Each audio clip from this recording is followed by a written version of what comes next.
All right. Welcome to our podcast, MedTech Talks. Today we're going to talk about the future of healthcare, and we have three very special guests with us. And I'd like to first say hello to Dr. Peter Schulen, our global head for preclinical, clinical, and medical affairs. So thank you so much for joining us. No, it's an honor. Thank you very much. Excited to be here. Excellent. We also have here Julieta Castañeda, our Vice President for HTO and Strategic Capabilities. Super happy to have you with us today. Thank you, Fabrício. Super happy to be here too. Yeah, and Dr. Jessica Chen, thank you so much for joining us. Senior Vice President for Preclinical, Clinical, and Strategic Capabilities. So thank you so much for being with us today. Thank you so much for having me. So we're talking here about a very, very interesting topic, the future of healthcare. And I'd like to take this opportunity to listen for Dr. Peter a little bit. What is your vision about the future of healthcare, particularly in the fields that we play? And how do you think that J&J can contribute for that future? Just to be brief, I think first off, the next 10 years are going to be the most exciting. I know Joaquin has said that as well, is that the greatest change in healthcare may occur over the next 10 years. And why is that? And I think it's because of the digital revolution that's happened all around us. Digital has entered all aspects of our life, our home, our cars, education, but it really hasn't penetrated healthcare to the extent that I think the potential exists. And so it's going to be really exciting to see how that happens. Now, who gets to play here? I think that's going to be challenging. And I think we've all seen like Google Health tried and has moved on. I think it has to be a healthcare company, but it's going to be a healthcare company that has great breadth and depth and global expanse. That's the future. We'll get a little bit deeper, I think, in a few minutes as to how digital can transform healthcare. But to me, that's what's most exciting. And I think we have the right to play in this field. It's very exciting to listen to that. I'm passionate about digital transformation. And probably all of us agree that one of the biggest challenges about healthcare is that it's very fragmented, the way that our system behaves nowadays. So I don't know if someone wants to elaborate a little bit how this digital transformation can help integrating more healthcare, reducing this fragmentation and reducing wastes. And I can add a few things. I think we need to continue to think about global, but act local, because all the challenges healthcare system is facing is tremendous. But opportunity is also tremendous. And you think about what is the value we add at this end-to-end value chain. And as a company, we need to be a partner to our clinicians, to our purchasers, to the payers, to the healthcare system, to the government. And we need to have evidence of value in this total value chain. So me, that's exciting and also very challenging.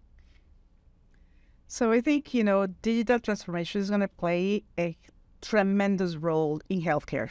I fully agree with Peter that we're going to see more change in healthcare in the next 10 years than what we've seen in the past 50, 100 years.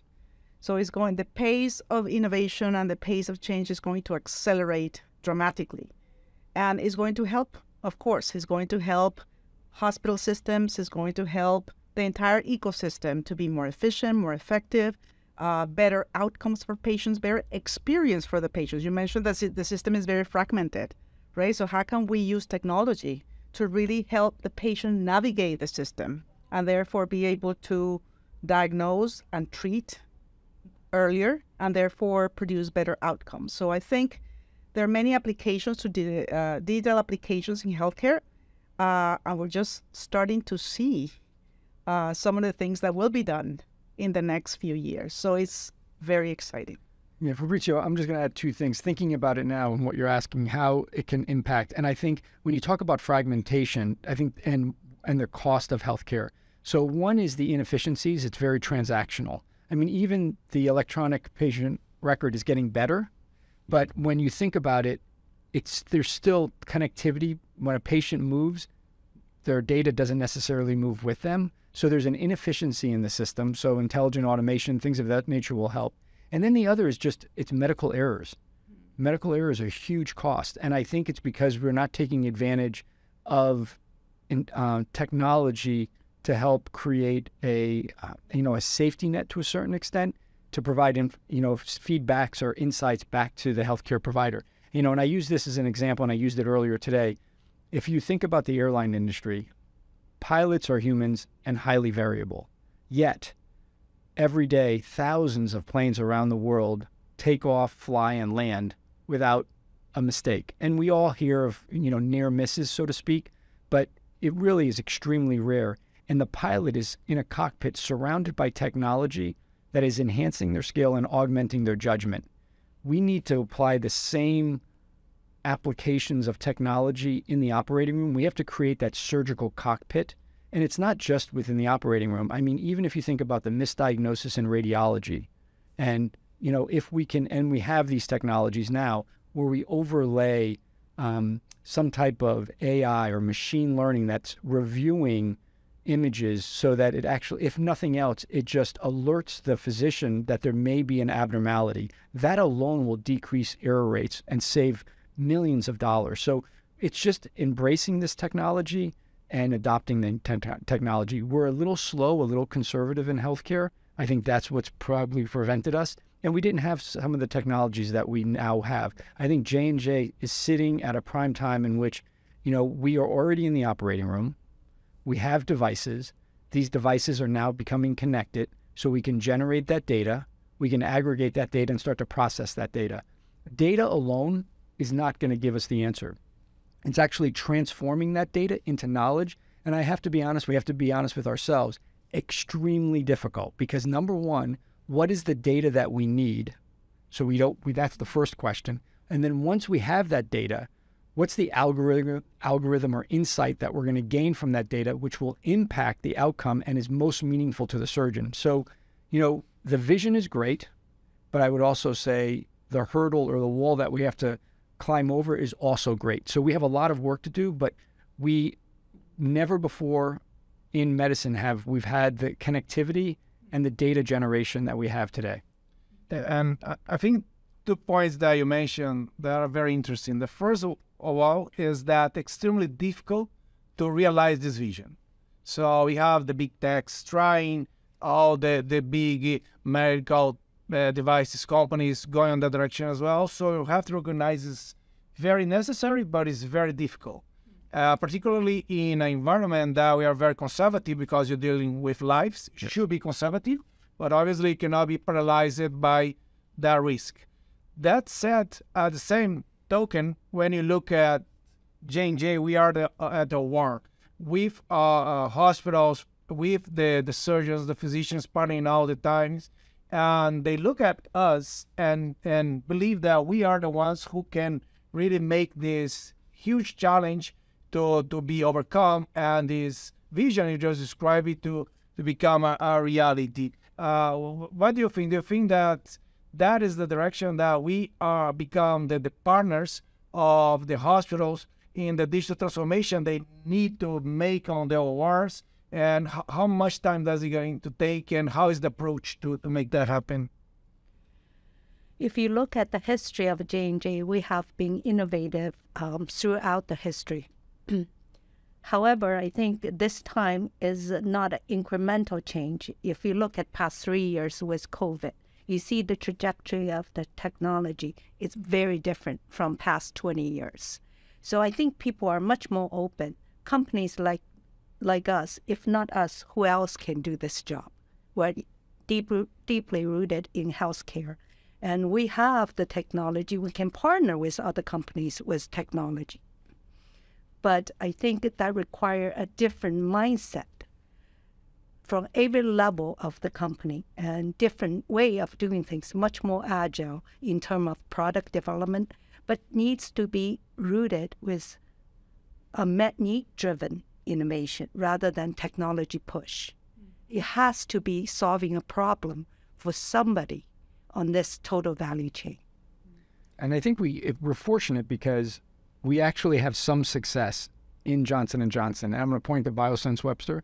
I had the opportunity a few weeks back to visit the Haifa Technology Center. Incredible. And they are doing exactly this, and they're digitizing their process. They have CartoNet. And really, how are they doing this? number one, they have great innovators. I think they have a great culture. And number three is they really know how to gain or understand the unmet need and gain insights from physicians. I believe last year alone, they had 167 physicians in a very protocol-based manner come and visit them and work with them to really understand, okay, here's our product, our current iteration. What else do you need? What else can we provide to you? And when you see the technology and what they're doing, they're actually beginning to digitize their process. And so CartonNet's there. So I think we're seeing glimpses of success within J&J. I think now it's time to replicate what we see there and expand. I don't think anybody is going to be able to solve problems alone, right? So realizing the value of having an ecosystem of partners where you can share ideas, collaborate, identify a problem, and be able to solve it together. I was going to exactly ask this question for you, Julieta, so you read my mind. So we have heard from many of our partners, we believe as well that the world is evolving from companies competing for ecosystem, competing for creating more value for the patients and for the customers. So how do you see us join this ecosystem, and which role we're going to play on the ecosystem for our customers? So I think definitely the challenge is so huge and the future is so promising that we need to realize that we cannot do it alone, right? So that's the first realization. And then we have to search for the capabilities that are complementary to ours. So in our case in Latin America, I think we're doing that, right? Through our open innovation program. So actually, we want to position ourselves as the partners of choice for our customers. And I think we're doing that, but we don't have all the answers. Nobody does, right? So solving unmet needs at customers by orchestrating an ecosystem, right? So who's got that capability and being able to identify the problem, identify who can solve it, bring them together, and act as an orchestrator to find a solution that meets the customer needs. I think that for us is working. Of course, we're only beginning, scratching the surface, but I think that's helping us position ourselves as really partners of choice and really, saying it in the open. We don't have all the answers, but we can help you find who has the answer and actually co-create a solution for you. Just remind one conversation I was having with a CEO of a very important hospital here in São Paulo. And we're talking about how poor are the outcomes for patients with lung cancer in Brazil. And then we're discussing that is something that has to be changed, but at the same token, he started saying, but my institution has the best care that a patient can encounter at any place in the world. So I said, how come? How come the final outcomes are so bad, but you have such good care here available? And the answer for that is exactly this thing about systematic versus fragmented approach, because the issue in Brazil is that 90% of the patients with lung cancer are diagnostic in stage 4. So you can have the best hospital in the world with the best surgeons, physicians, that you're going to treat the patients with stage 4 with very poor outcomes. So it's not about having the best treatment at that moment. It's about how can you systematically create a care pathway to get the patient early on. Early in the disease. It really feels about the transformations, the level of transformations that are going to see the next 10 years. This is amazing. And I understand another big technology that we're bringing that is breakthrough is a biomeds with Impella that we just announced the acquisition. I don't know if you can share a little bit with us what is ahead of us with this exciting technology. You go. No, I think the technology came about, I believe, I hope I'm correct, around 1994. The inventor I had the opportunity to meet the other day, and it's basically a pump that instead of having a device that is external to keep the blood supply in the patient moving, this is actually placed within the heart, and it pumps the blood, and so it actually acts as a bridge while the heart is recovering. It's been doing extremely well in the United States, and it's in some countries, I believe, in Europe as well. And as you all know, the company is now part of J&J. company of the family of companies, so we're excited. But I think what they really need from us is really how do we scale and move up from there. But it's an amazing company with an amazing culture, and we talked about it earlier today. They're extremely patient-centric. So everyone there, when they come in, and I just learned this the other day, they receive a pen pal. Someone who's actually had the device and survived now becomes a pen pal with someone within the company. So every employee gets a pen pal. Every employee within the first 2 weeks goes into the operating room or to the interventional suite to watch the placement of the device, so they see it in action. And patients are allowed to come back and visit. And apparently every day there are patients within their facility. And the very cool thing about this is that they're able to identify who was involved with the manufacturing of that particular device for that particular patient, and they invite them to lunch with the patient. So the culture is just amazing. Their technology is life-saving. So I think we're very excited about the future. Now, the issues with it are, right now they have 3 pivotal studies going on. One of them is comparing it to standard of care. And so we'll see how this all turns out. But I think it's an extremely promising technology.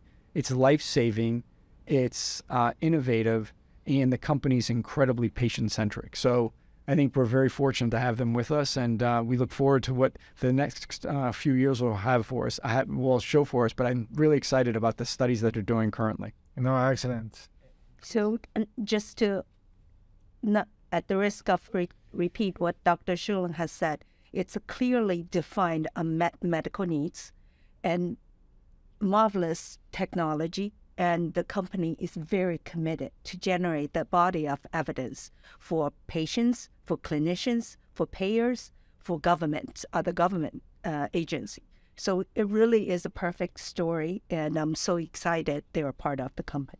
That's good. And Dr. Jessica, you have been with us a couple of days here in Brazil, visiting many customers, seeing some of our investigators of some clinical trials that we have been supporting to build this body of evidence. What are your impressions from the visit so far? How do you think that we can support globally the strategy and continue to drive this innovation locally here? Oh my gosh, last time I visited São Paulo was 2018. So it has been 5 years. The world changed a lot, but something never changed.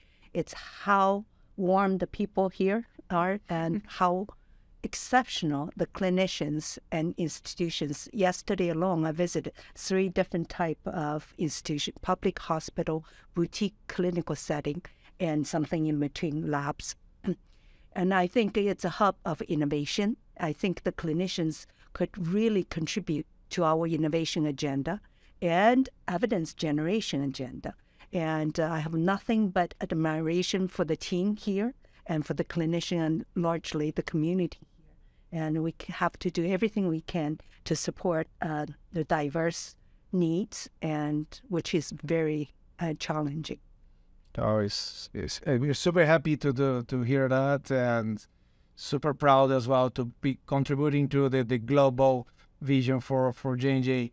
And I think that this conversation has been super exciting, but unfortunately, we need to go to the closing. So I'd like to just listen some final thoughts from each one of you.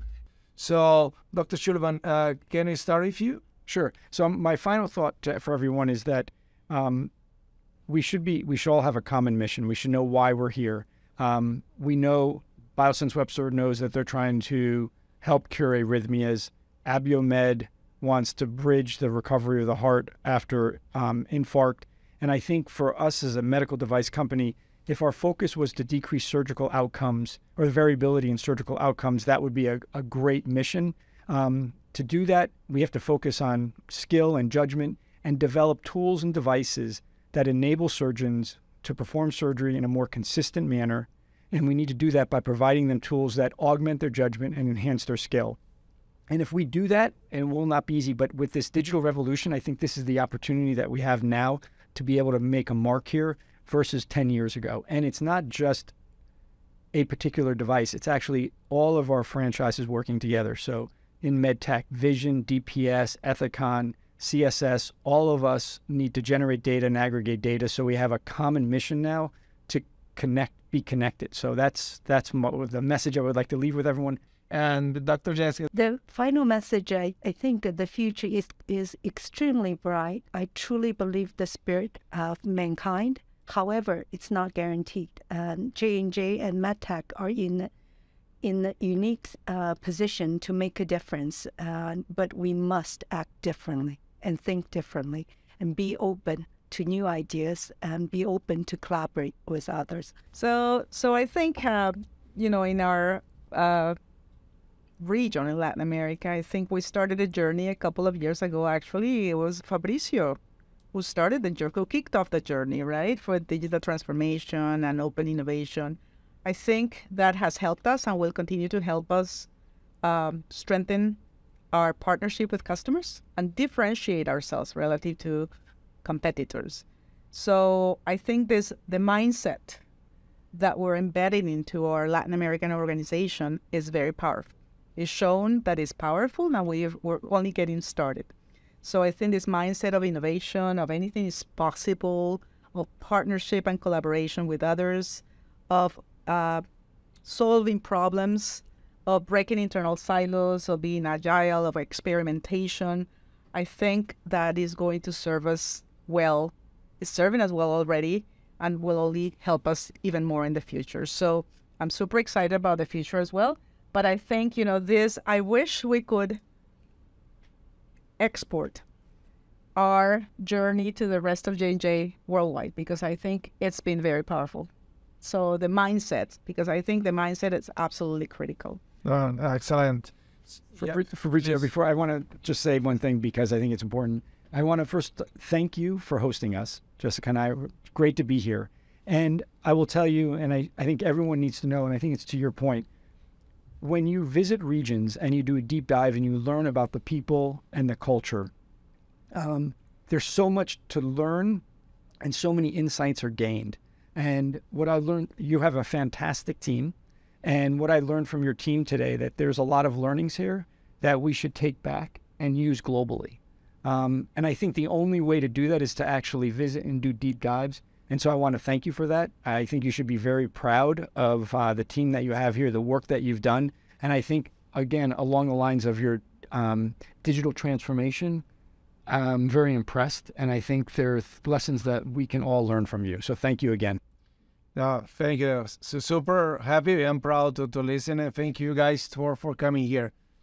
And finally, I just want to thank you, everyone who worked with us during this conversation. I hope that you have learned a lot. I think that from my perspective, it's super clear that innovate or die is more relevant than ever, but no one innovate alone on this super complex world we have nowadays. So we need to really, as Julieta has mentioned, understand what are our capabilities, what are the complementary capabilities there are in the market, connecting an ecosystem that shares common purpose and objectives than we do, and certainly try to fulfill the unmet needs that are there for us, try to integrate the system, bring these new technologies, and I'm quite sure that the vision that Dr. Peter mentioned, that the next 10 years are going to be completely revolutionary for healthcare, is going to happen, and hopefully with that we're going to have more access, better standard of care for the patients and for our community. So thank you so much for being with us, and see you in the next podcast.